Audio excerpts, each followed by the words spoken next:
Welcome back to Tutoring Success, my level 7 pioneers. Today we are going to be looking at different compounding periods. What are compounding periods? Compounding periods is how many times your money got compounded over a period of 1 year. And make sure that you stick up until the end of the video. I want to show you a cheat code on how to find the principal amount the easiest way possible. So let's first start with the first question. They are saying Pauline invest 20,000, calculate the future value of her investment in 6 years time if the interest rate is 15% per annum compounded annually. Compounded annually, that's what we know. So we are going to say A is equals to P1 plus I raised to the exponent of n. And we know that they are looking for what? For her future value. So our future value is going to be our A, and then that 20,000 rands, that means is the present amount, is the money that she wants to invest when right now. So this is going to be 0.15 because we are going to divide that 15% by 100, isn't it? And then they are saying annually, that means we are going to say 6 years multiplied by 1 because it's being compounded once a year. So when you punch that on your calculator, you should be getting 46,261 rands and 22 cents, right? And then we come to our half yearly. What do they mean when they say half yearly? They mean that your money is being compounded after 6 months. So that means a year it is being compounded 2 times because they are going to compound it when it's 6 months and when it's 12 months, right? So how do we go about that? We are going to say A is equals to P1 plus I raised to the exponent of n. And then we are still looking for her future value. So his principal amount is 20,000 rands, 1 plus, then here's the difference. Instead of just saying 0.15, in fact, you are going to say 0.15 divided by the compounding period.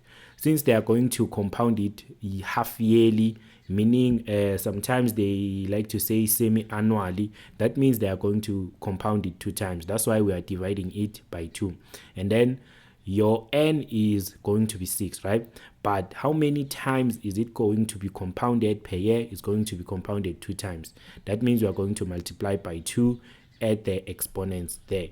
And then when you punch that on your calculator, you should be getting 47,635 rands and 59 cents. Right. Let's go to quarterly. When they say quarterly, they simply means that your money is being compounded 4 times per year, right? So what are you going to do? You are going to do the very same thing we did on our previous question. You are going to write the formula and then you are going to start substituting, right? So 20,000 is our principal amount here as well, and then you are going to say 0.15 divided by a 4. Instead of just saying 6 at the top, you are going to say 6 multiplied by 4 because your money is being compounded 4 times per year. So when you punch that on your calculator, you should be getting 48,338 rands and 76 cents. And then lastly, we have monthly.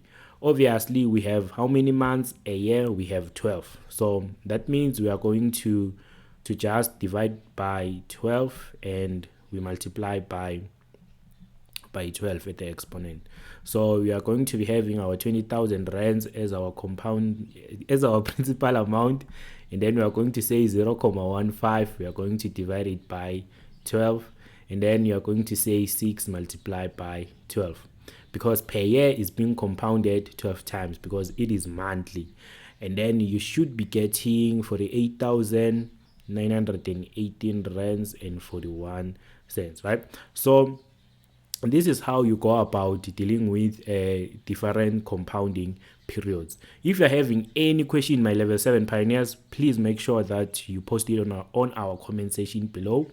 And if you are enjoying this content, you can just put that like button.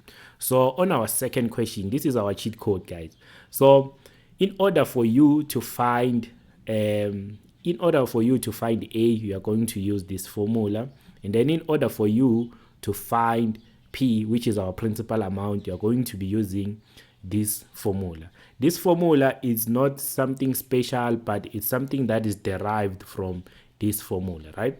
So if you want me to do a video specifically explaining how did we derive it from there, you can just comment on our comment section below and say, show us, show me, right?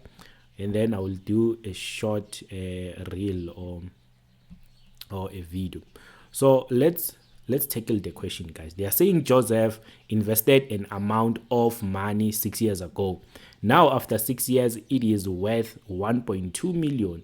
If he receives an interest rate of 8% per annum, compounded monthly, this is what is very important. How much money must he save now? So what are they looking for? They are looking for our principal amount, right? Our present value.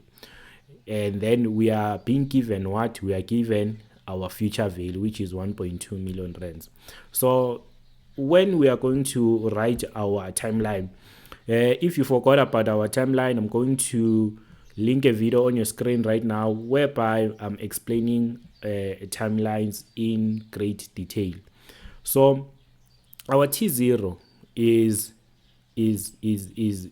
when is now, and then our future value is here at T6, because we are being given that Joseph invested this money for like 6 years, isn't it? So that means at the end of 6 years, what does Joseph has? Joseph has 1.2 million rands. This guy is rich. And then what is the compounding period that we were given? We were given a monthly compounding period, right, throughout the 6 years.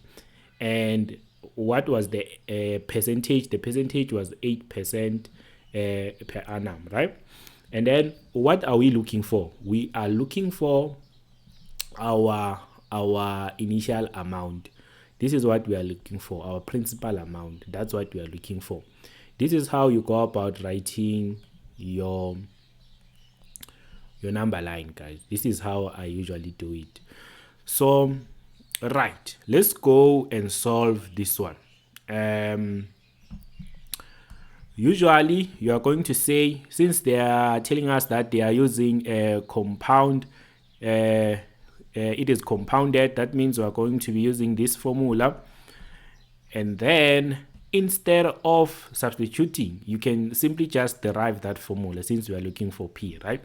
So you are going to say P is equals to A 1 plus I raised to the exponent of negative n, right? And then you are going to substitute. Our A is going to be our final amount as usually. So it is 1.2 million rands. 1 plus our percentage, you are going to divide it by 100. So it's going to be 0.08 divided by our compounding period, which is monthly, and it's going to be 12. Then this negative is for our formula, guys, isn't it? Is negative for how many years? Is for 6 years, but it is compounded 12 times per year. So when you punch your calculator, guys, you should be getting 80,000 rands.